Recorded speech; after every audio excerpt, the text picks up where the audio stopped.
물에 젖은 책을 냉동실에 넣어두면 원래 모양으로 되돌아온답니다. 육각형으로 이뤄진 물 분자들이 얼면서 부피가 늘어나기 때문인데요.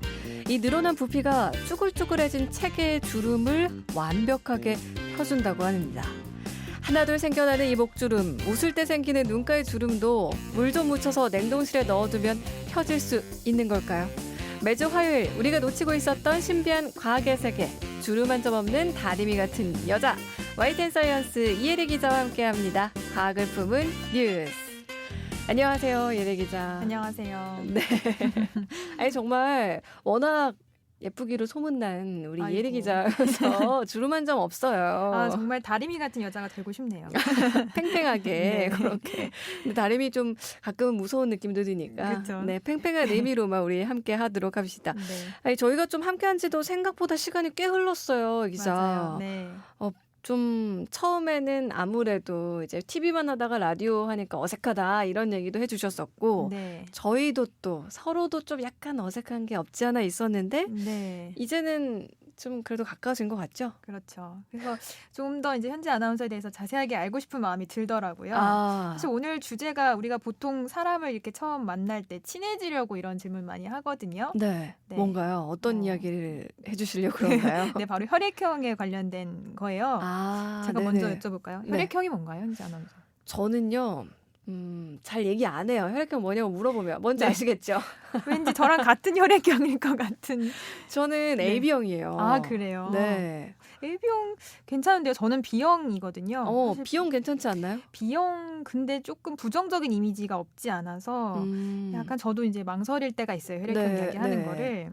근데 이게 참 혈액형은 우리가 선택할 수 있는 것도 아니고 타고나는 거잖아요. 바꿀 그렇죠. 수 없는 건데 재미로 뭐 혈액형과 관련된 뭐 성격들 뭐 그런 것들 얘기하긴 하는데 오늘 뭐 그런 얘기하는 건가요? 무슨 혈액형이 성격이 어떻다 뭐 이런 얘기요? 네, 그러니까 혈액형 마음에 안 드신 분들 이제 앞으로는 아주 잘하면 바꿀 네. 수도 있지 않을까라는 생각이 드는데요. 바꿀 수 있게 된다고요? 네, 제가 오늘 준비한 내용이 바로 A형의 피를 O형으로 바꿨다라는 연구 내용입니다. 아, 어떻게 이런 일이 가능했던 건지 우선 좀 혈액형별 특징을 좀 설명을 드릴게요. 네. 기본적으로 우리가 잘 알고 있는 혈액형은 적혈구에 있는 이 항원 단백질에 따라서 분류가 됩니다. 그러니까 A형 혈액 적혈구에는 A 항원 단백질이 있고요. 네. B형 적혈구에는 B 항원 단백질이 있고 AB형에는 이 둘이 모두 다 붙어 있어요. 네. 그러니까 적혈구는 같은데 어떤 단백질이 붙어 있느냐에 따라서 A형인지 B형인지 AB형인지 나눠지는 거고요. 네. 특이하게 O형에만 이 두 항원 단백질이 모두 붙어 있지 않은 모습을 하고 있거든요. 아, 그래서 이제 이런 특징에 따라서 A형, B형, AB형 그리고 O형 이렇게 네 가지 혈액형을 분류하는 겁니다. 네. 그런데 만약에 서로 다른 혈액형의 피가 섞이면 어떻게 될까요? 저는 피가 섞이면은 아주 위험해져서 수혈할 때 이제 조심해야 된다 이렇게 알고 있거든요. 네, 맞습니다. 서로 다른 혈액형의 피가 섞이면 우리 몸속에서 거부 반응이 일어나서 뭐 말씀드렸듯이 이런 항원들이 공격을 받아서 결국에는 적혈구가 파괴되고요. 네. 예를 들어서 A형한테 B형의 혈액을 주게 되면 들어가자마자 응고가 일어나고 혈액이 깨지게 됩니다. 네. 그러면 뭐 심장 같은 것에 영향을 줘서 위험한 상태에 빠지고 심한 경우엔 사망할 수도 있겠죠. 무섭네요. 그렇죠. 근데 여기서 중요한 거는 항원이 붙어 있지 않은 O형은 이런 문제가 생기지 않는다라는 거예요. 네. 그렇기 때문에 O형 혈액형은 어떤 혈액형에도 모두 수혈이 가능한 건데요. 연구팀은 바로 이 점에 주목했습니다. 그래서 A형을 O형으로 만든 거네요. 네. 그러면 어떤 항원도 없는 특징이 O형이라고 얘기를 해주셨으니까 A형에 붙어있는 그 단백질 항원을 떼어내면 되는 건가요? 현지 아나운서 거의 뭐 과학 기자가 다 그래요? 돼가는 것 같은데요. 전직 가능할까요? 네, 그런 원리가 맞고요. A형을 O형으로 만들기 위해서 A 혈액에 있는 항원 단백질을 모두 제거했는데 여기에서 이제 연구팀이 이 항원 단백질을 제거할 수 있는 특수한 가위를 사용을 했습니다. 여기서 말씀드린 이 특수 가위라는 것은 바로 효소를 활용해서 만든 건데요. 네. 이 효소의 주인공은 우리 소화기관에 붙어있는 점액물질 뮤신이라는 겁니다. 연구팀은 이 뮤신이 적혈구에 붙어있는 항원과 유사하다라는 점을 이용해서 이 뮤신을 가지고 적혈구에 붙은 항원을 떼어내는 시도를 했습니다. 네. 그럼 이 뮤신을 어떻게 확보를 했느냐? 말씀드렸던 대로 이 뮤신이 소화기관에 붙어있다라고 말씀드렸잖아요. 네네네. 그래서 대변에서 이 효소를 분리해내서 사용을 했습니다. 연구팀은 실제로 이 효소를 대변 샘플에서 찾았고요. 네. 이를 이용해서 A형 혈액형에 붙은 항원 단백질을 모두 분해해서 O형 혈액을 만드는 데 성공했습니다. 일단은 저는 특수 가위라고 해서 어떤 이제 물체를 생각을 했는데 그게 효소였다는 것도 좀 신기하고 네. 그 효소 뮤신이라는 그 효소를 우리 대변에서 찾았다는 것도 네. 제가 또 이제 덩 얘기, 방구 얘기 좋아하거든요. 이것도 좀 신기하긴 하네요. 네. 정말 연구에 있어서는 뭐 또 정말 쉽게 버리면 안 되겠다 뭐 네. 그런 생각이 드는데 그렇죠. 그러면요 이 A형을 O형 혈액형으로 바꾼 이유는 알겠는데 뭐라고 할까요? 이런 뭐 B형을 O형으로 만든다던가 뭐 AB형에서 다 이렇게 잘라내는 거 이런 거는 안 되는 건가요? 우선은 A형을 사용한 이유가 네. 뭐 특별한 게 아니고요. 혈액형 가운데 A형이 가장 많기 때문에 가장 많은 혈액형의 피를 가지고 O형을 만든다면 그만큼 더 많은 O형 혈액을 만들 수 있으니까 네. 그런 의미에서 이제 A형을 가지고 시도를 했던 걸로 확인이 됐습니다. 그럼 아까 O형 같은 경우에는 어떤 혈액형이든 수혈이 가능하다고 얘기를 해주셨잖아요. 네. 그러면 이제 O형이 많아지게 되면은 부족한 피 문제를 이 기술 통해서 좀 해소할 수 있게 되는 거겠네요. 그렇습니다.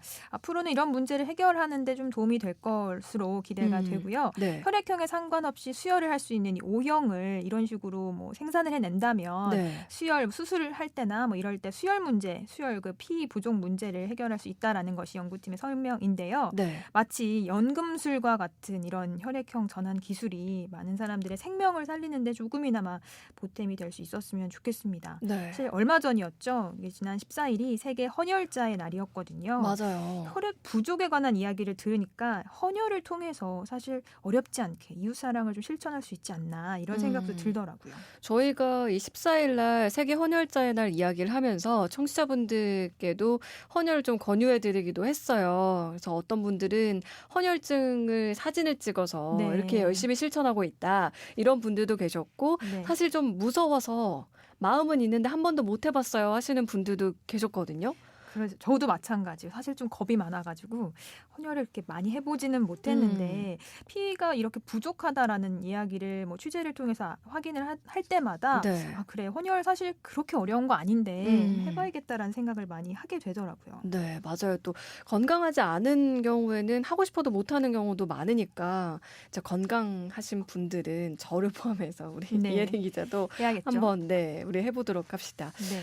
그리고 아까 이제 혈액형이 다른 것끼리 섞이면 심한 경우에는 사망할 수도 있다. 뭐 이렇게 얘기를 해주셨는데 네. 이게 다른 혈액형 피가 섞였는지 꼭 확인해야 하는 분들도 있다고요? 네, 그러니까 수술 후나 임신했을 경우에 출산을 한 이후 혈액형 검사를 다시 해야 하는데요. 네. 근데 특히 이제 임산부 같은 경우에는 자신의 혈액형과 다른 혈액형을 지닌 태아를 임신할 수 있잖아요.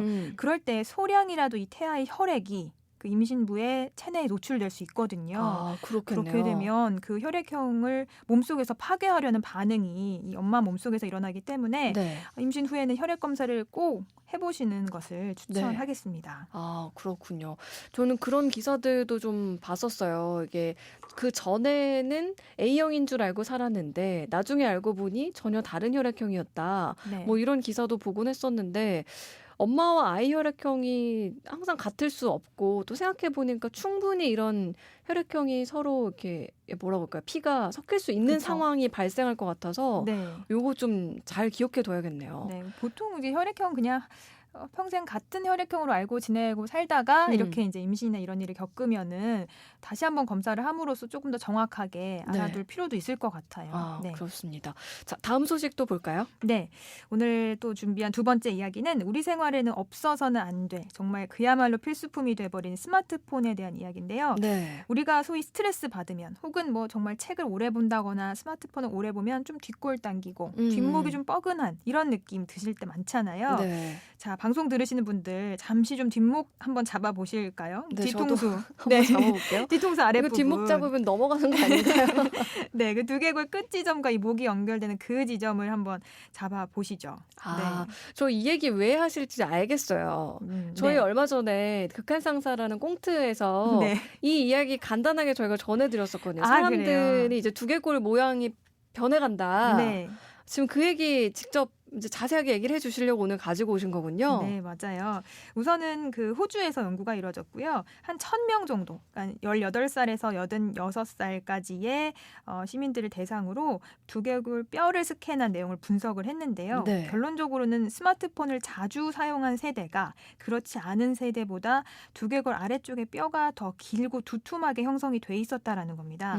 실제로 논문에서는 연구 대상자인 28살의 젊은이의 뒤통수 끝, 그 뒤통수 쪽에 돌출된 뼈의 길이가 한 27.8mm였는데 네. 58의 중장년의 경우에는 24.5mm에 그친 것으로 나타났습니다. 더 짧은 거죠. 네. 연구에 참여한 박사는 자신이 한 20년 정도의 임상 경험이 있는데 최근 10년 동안 환자에게서 이런 현상들이 많이 관찰됐다라고 설명을 했고요. 네. 그러면서 그 원인을 과도한 스마트폰 사용으로 지목했습니다. 네. 고개를 숙여서 스마트폰을 볼 때 하중이 장기간 계속되면 이 무게를 지탱하기 위해서 우리 인체가 새롭게 뼈를 더 형성하게 된다라는 겁니다. 듣다 보니까 저뿐만 아니라 이제 청취자분들 두개골도 많이 좀 길어졌을 것 같아요. 네. 아니 근데 왜 우리 스마트폰 많이 보거나 컴퓨터 모니터 많이 들여다보면 소위 거북목 된다 이렇게 많이들 알고 계시는데 이 뼈 모양 자체가 바뀐다는 게 정말 충격적인 좀 연구 결과였거든요. 네, 그렇습니다. 거북목 이야기 하셨는데 거북목 정말 이 현대인들에게는 너무나 흔한 증상 가운데 하나죠. 그렇죠. 사람의 머리 무게가 보통 5kg 정도로 여겨지는데요. 고개가 한 1cm 앞으로 나올 때마다 목뼈와 근육이 지탱해야 하는 무게가 2에서 3kg씩 늘어나게 됩니다. 네. 예를 들어서 이제 고개를 한 10cm 숙였다라고 하면 우리 목뼈와 목 주변 근육이 약 20kg 정도의 무게를 감당해야 되는 셈이죠. 이런 상태가 심해지면 말씀하신 대로 이제 머리가 어깨 앞선으로 이렇게 나와 있는 거북목 증후군이 나타나게 되는 거죠.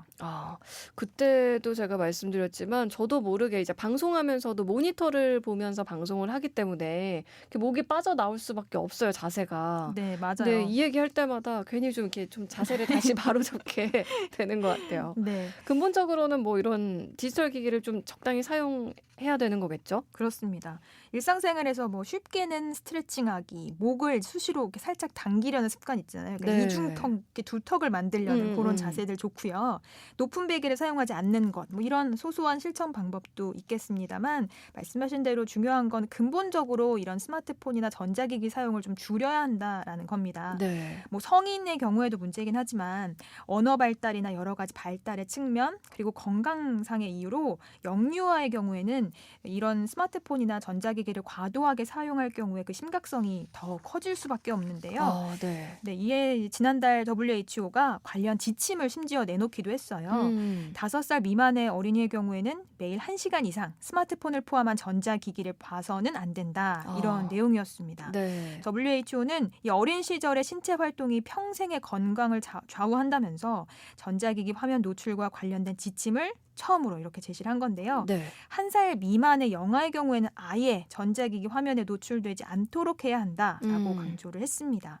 또 5살 미만일 때는 적어도 하루 3시간 이상 다양한 신체 활동을 해야 한다고 지적을 했고요. 2살에서 4살 사이일 때는 콘텐츠 시청을 한 1시간 정도로 제한을 했습니다. 저희가 이 얘기를 하면서 많은 분들이 걱정하셨던 것들이 요즘 아이들 정말 식당에서 밥 먹을 때나 아니면 좀 떼쓰거나 이럴 때 스마트폰으로 딱 뭐 동영상 보여주면은 금방 잠잠해지잖아요. 맞아요. 그래서 과연 이걸 어디까지 줘야 하나. 요즘 아이들이 커가지고는 다들 이런 디지털 기기에 익숙한 세대가 될 텐데 무조건 막는 것만으로도 능산 아니다. 뭐 그래서 이제 청취자분들끼리 서로 이제 의견을 막 주고받고 저희도 어떤 게 현명할 네. 건가요? 이렇게 얘기를 했었는데 여기 이렇게 가이드라인을 딱 WHO가 제시를 했네요. 네, 그러니까 이게 사실은 어린 시절에 이런 시각적인 매체에 너무 노출이 되면 네. 시각만 너무 몰두가 되다 보니까 청각이나 다른 감각들이 발달할 수 있는 기회가 줄어들거든요. 그러니까 이렇게 제한한 시간을 좀 지키는 게 중요할 것 같아요. 그렇군요. 아이 건강을 위해서 또 너무 쉽게 우리 어른들이 스마트폰을 쥐어주는 게 아닌가 이런 생각을 좀 해보게 됩니다. 오늘도 또 좋은 이야기 고맙습니다. 감사합니다. 네, 지금까지 우리가 놓치고 있었던 신비한 과학의 세계, 과학을 품은 뉴스, YTN 사이언스 이혜리 기자와 함께했습니다.